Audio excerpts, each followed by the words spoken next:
Good morning. आज हम लोग मॉडल के बहुत ही अच्छे सवाल को सीखने वाले हैं। बहुत मज़ा आएगा, ध्यान से रखेंगे, ध्यान से समझेंगे और इस वीडियो को ज़्यादा से ज़्यादा शेयर करेंगे ताकि बहुत सारे विद्यार्थियों का मॉडल से कंसेप्ट क्लियर हो जाए, डाउट ख़त्म हो जाए। आज हम लोग सीखेंगे हर एक, जैसे मॉडल की संख्या कितनी है 13, तो उनसे हर एक एग्ज़ाम्पल उठाएंगे। एक एग्ज़ाम्पल तो उठाएंगे ही, छोटे समय में पूरा का पूरा कवर कर लेंगे। पहली बात तो ये ध्यान रखिएगा कि किसी भी मॉडल के बाद V1 आता है, जैसे shall, should, may, might, must, can, could, इनमें से कोई भी हो, इन सभी के साथ V1 आएगा। तो स्टार्ट करते हैं मैं कैन से। कैन का मतलब होता है सकता है। जिस वाक्य के अंत में सकता है, सकते हैं, सकती है लगा रहे और उससे किसी क्षमता, कैपेसिटी, इफिशियंसी का बोध हो, योग्यता की बोध हो, तो हम उसे कैन का प्रयोग कर सकते हैं। जैसे मैं इस काम को कर सकता हूँ, I can do this work. मैं आपकी मदद कर सकता हूँ, आई कैन हेल्प यू। मैं आपकी बात को मान सकता हूँ, I can obey you. I can obey you, मैं आपकी बात को मान सकता हूँ। मैं कहीं भी जा सकता हूँ, आई कैन गो एनीवेयर। मैं कुछ भी कर सकता हूँ, आई कैन डू एनीथिंग। मैं आपके लिए कुछ भी कर सकता हूँ, I can do anything for you. मैं इस साल एग्ज़ाम को पास कर सकता हूँ, I can pass the exam this year. तो कैन का प्रयोग में क्षमता, कैपेसिटी बताया जाएगा प्रेजेंट का। ये आप ध्यान दिए होंगे कि जो भी बात मैंने कहा वो सब प्रेजेंट के लिए था। मैं इस काम को कर सकता हूँ, I can do this work. लेकिन अगर मुझे इन्हीं चीज़ को पास्ट में कहना होगा तो मैं इसे कुड का प्रयोग करूँगा, COULD, कुड। कुड का मतलब है सकता था, सकते थे, सकती थी। पास्ट की क्षमता को बताता है कुड। जैसे मैं परीक्षा को पास कर सकता था, I could pass the examination. मैं आपकी मदद कर सकता था, आई कुड हेल्प यू। मैं वहाँ जा सकता था, आई कैन गो देयर। मैं कुछ भी कर सकता था, आई कुड गो देयर। मैं कुछ भी कर सकता था, आई कुड डू एनीथिंग। मैं आपके लिए कुछ भी कर सकता था, I could do anything for you. तो कुड का प्रयोग हमेशा पास्ट की क्षमता, योग्यता को बताने के लिए किया जा सकता है। जैसे मैं नदी को तैर कर इस पार से उस पार जा सकता था, अब नहीं जा सकता हूँ, पहले जा सकता था। I could go to swim across the river। I could go to swim across the river। मैं नदी को इस पार से उस पार तक तैरकर जा सकता था, अब नहीं जा सकता हूँ। तो आपने देखा कि कैन प्रेजेंट की क्षमता बताता है और कुड पास्ट की क्षमता बताता है। अब मैंने कैन और कुड देख लिया, अब मे देख लेते हैं। मे का प्रयोग जो होता है उसको, मे का प्रयोग सकता है, सकते हैं, शक्ति के लिए होता है, लेकिन यहाँ क्षमता नहीं बल्कि आप किसी से परमिशन ले सकते हैं या दे सकते हैं। मे का प्रयोग जैसे क्या मैं अंदर आ सकता हूँ, मे आई कम इन सर। तो मुझे अगर कहना होगा कि हाँ आप अंदर आ सकते हैं तो मैं बोलूँगा कि यस यू मे कम, हाँ आप अंदर आ सकते हैं। मैं इस काम को कर सकता हूँ, क्षमता के लिए नहीं, परमिशन के लिए। मैं इस काम को कर सकता हूँ, क्या मैं इस काम को कर सकता हूँ sir, may I do this work sir. क्या मैं यहाँ बैठ सकता हूँ, मे आई सीट हियर। तो मे का प्रयोग क्षमता नहीं, सकता का सेंस है लेकिन क्षमता नहीं, बल्कि परमिशन लेने और देने के लिए। क्या मैं इस काम को शुरू कर सकता हूँ, may I start this work. क्या मैं आपकी बात सुन सकता हूँ, may I listen you. May I listen you, क्या sorry may I listen to you. क्या मैं आपकी बात को सुन सकता हूँ, may I listen to you. क्या आप मेरी मदद कर सकते हैं, may you help me, may you help मी।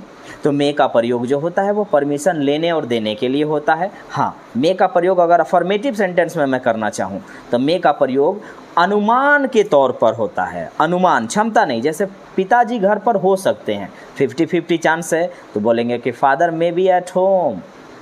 आज वर्षा हो सकती है, it may be rain today. वह घर जा सकता है, यह अनुमान है, क्षमता नहीं, अनुमान है। वह घर जा सकता है, ही मे गो होम। वह आपकी मदद कर सकता है, ही मे हेल्प यू। तो मे का प्रयोग एक अनुमान के लिए, एक पॉसिबिलिटी के लिए किया जाता है जिसमें हो भी सकता है और नहीं भी हो सकता है।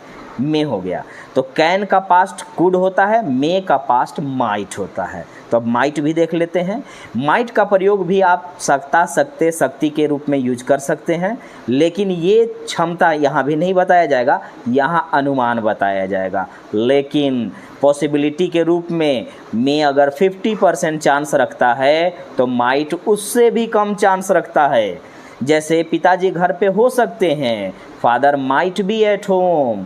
आज वर्षा होने की हल्की सी चांस है, हल्की सी, ज़्यादा नहीं है, हल्का चांस है, तो मैं बोलूँगा कि it might be rain today. इसका मतलब आज वर्षा हो सकती है, लेकिन चांसेस, पॉसिबिलिटी बहुत ही कम हैं। तो मे का प्रयोग वही सकता, शक्ति के रूप में, लेकिन पॉसिबिलिटी के रूप में बहुत ही कम।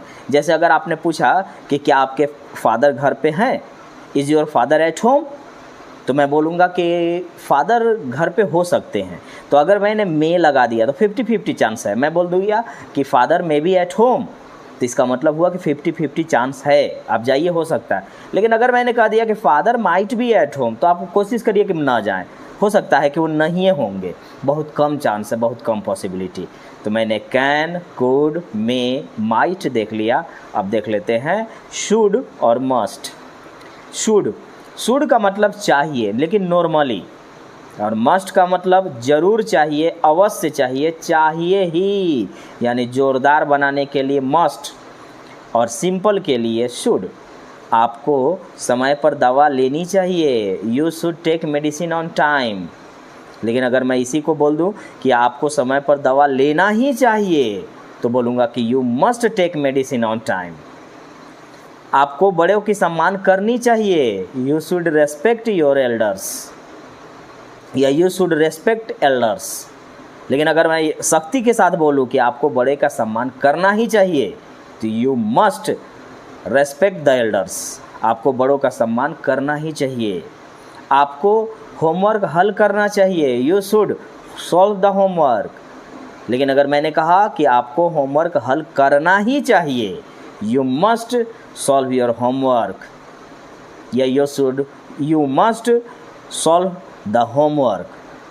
तो मस्ट और शुड में डिफरेंस यही है कि एक जोरदार बनाता है और दूसरा जोरदार नहीं बनाता है, लेकिन भाव चाहिए का ही होता है। जैसे आपको समय पे स्कूल जाना चाहिए, you should go to school on time. लेकिन अगर मैंने कहा कि आपको अवश्य समय पर स्कूल जाना चाहिए, you must go to school on time. तो मस्ट और शुड में डिफरेंस समझ गए होंगे। Can, could, may, might, must, ये इतना क्लियर हम लोग हो गए। अब आते हैं शैल और विल। शैल और विल का कंसेप्ट क्या है?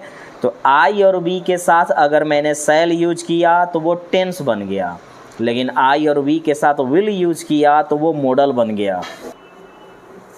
तो मैंने बताया कि आई और वी के साथ अगर हम शैल यूज करते हैं तो उसको टेंस हो जाता है, जो भविष्य में होने वाली घटना के बारे में बताता है। लेकिन आई और वी के साथ अगर मैं विल यूज़ करूँगा और बाकी के साथ शैल यूज़ करूँगा, मतलब उल्टा कर दूँगा, तो ये मॉडल बन जाता है। और इसके साथ आप किसी को वादा कर सकते हैं, आप किसी को धमकी दे सकते हैं, कोई भी संकल्प ले सकते हैं, यानी इन सेंटेंस को आप बना सकते हैं। यहाँ पे ध्यान से समझेंगे। अगर आप मैं पटना जाऊंगा ही, I will go to Patna. मैं आपकी मदद करूंगा ही, आई विल हेल्प यू। मैं नौकरी लूंगा ही, I will get a job. तो ये होता है कन्फर्मेशन। मैं आपसे कुछ वादा करना चाहता हूं, जैसे मैं आपको पैसा दूंगा ही, I will give you money, I will give you money, यानी इसमें ना का चांस नहीं है। अगर हम किसी को धमकी देना चाहें, जैसे मैं तुम्हें जान से मार दूंगा, आई विल किल यू, मारना नहीं है लेकिन ऐसे धमकी देना सीख ले रहे हैं, आई विल किल यू। मैं तुम्हें देख लूँगा, आई विल सी यू। मैं तुम्हें यहाँ से फेंक दूँगा, I will throw you from here. तो ये मैंने धमकी दे दिया। अब मैं कहना चाहता हूँ कि if you utter a single word, I will thrash your mouth, I will break your mouth. यदि तुम एक भी शब्द बोले तो मैं तुम्हारा मुंह तोड़ दूंगा। ये आपने धमकी दे दिया उसे। तो आप किसी को धमकी दे सकते हैं, किसी से वादा कर सकते हैं। लोगों ने देख लिया। अब देख लेते हैं नीड और डेयर। नीड का मतलब होता है ज़रूरत होना। जैसे आई नीड यू, मुझे आपकी ज़रूरत है। हम लोगों को आपकी ज़रूरत है, वी नीड यू, हम लोगों को आपकी ज़रूरत है। मुझे पैसे की ज़रूरत है, आई नीड मनी। मुझे वहाँ जाने की ज़रूरत है, I need to go there. मुझे उससे बात करने की ज़रूरत है, I need to talk to him. मुझे उससे कुछ कहने की ज़रूरत है, I need to say something to him. तो नीड का मतलब ज़रूरत होना, किसी भी टाइप का ज़रूरत होना। जैसे और भी हम कह सकते हैं कि मुझे लिखने की ज़रूरत है, आई नीड टू राइट। मुझे लिखने की ज़रूरत है, मुझे पढ़ने की ज़रूरत है, आई नीड टू रीड। तो नीड का मतलब होता है ज़रूरत होना, आवश्यक होना। ज़्यादातर सेंस में बोल सकते हैं आई नीड यू, मुझे आपकी ज़रूरत है। मुझे इस किताब की ज़रूरत है, आई नीड दिस बुक। मुझे उस दोस्त की ज़रूरत है, I need that friend. Dare का मतलब होता है साहस करना। डेयर का मतलब होता है साहस करना। जैसे I dare to go there, मैं वहाँ जाने की साहस करता हूँ। I dare to fight you, मैं तुमसे लड़ने का साहस करता हूँ। डेयर का मतलब होता है साहस करना। किसी भी चीज़ में आप साहस करेंगे तो वहाँ पर आप डेयर का प्रयोग कर सकते हैं। जैसे कहा नहीं जाता है कि तुम्हारी हिम्मत कैसे हुई, how dare you talk to me. तुम्हें मुझसे बात करने की हिम्मत कैसी हुई। हिम्मत मतलब साहस। तुम्हें मुझसे बात करने की साहस कैसे हुई, how dare you talk to me. तुम्हें मुझे छूने की साहस कैसे हुई, how dare you talk to me, touch to me, how dare you touch to me. तुम्हें मुझे छूने की साहस कैसे की, या तुम्हारी साहस कैसे हुई। तो साहस के सेंस में आप डेयर का प्रयोग कर सकते हैं। तो नीड, डेयर हमने देख लिया। एक होता है ought to, OUGST, ought to. Ought to का मतलब होता है चाहिए, लेकिन ये नैतिक कर्तव्य कहता है। जैसे हमें अपने देश से प्रेम करना चाहिए, we ought to love our country. हमें अपने देश, हमें झंडे क्या, हमें तिरंगे का सम्मान करना चाहिए, we ought to respect the flag. तो ऑट टू का मतलब होता है चाहिए के सेंस में। अब आप सोच सकते हैं कि शुड मतलब भी चाहिए, मस्ट मतलब भी चाहिए, ऑट टू का मतलब भी चाहिए। तो शुड मतलब नॉर्मली चाहिए, मस्ट मतलब चाहिए ही, ऑट टू का मतलब होता है कि हमें नैतिक कर्तव्य दिखाया जाए देश के सेंस में। तो ये आपने मॉडल के सारा कंसेप्ट का एक एक एग्जाम्पल देख लिया। अब आपको करना क्या होगा कि हर एक स्ट्रक्चर से, हर एक सेंटेंस से 4-5 सेंटेंस आप बनाएंगे और उसका आप रिवीजन करेंगे, प्रैक्टिस करेंगे। Practice makes a man perfect. अगर आप कुछ करना चाहते हैं तो खूब प्रैक्टिस करिए। जितना ज़्यादा प्रैक्टिस करेंगे आप उतना परफेक्ट बनेंगे। अब कुछ क्वेश्चन मैं आपको देता हूँ, आप कमेंट में उसको बना करके बताएंगे। जैसे मैं इसे 1 घंटे में हल कर सकता हूँ, मैं इसे 1 घंटे में हल कर सकता हूँ। आप वहाँ जा सकते थे, हमें इसकी ज़रूरत थी, मुझे इसकी ज़रूरत है। आपको समय पे दवा नहीं लेनी चाहिए। इन सभी सेंटेंस को आप बना करके कमेंट करेंगे और कुछ एग्जाम्पल आप भी देंगे, ताकि मैं उसको देख करके समझूं कि हाँ आप मेहनत कर रहे हैं। फिर अगले वीडियो में मिलते हैं। धन्यवाद।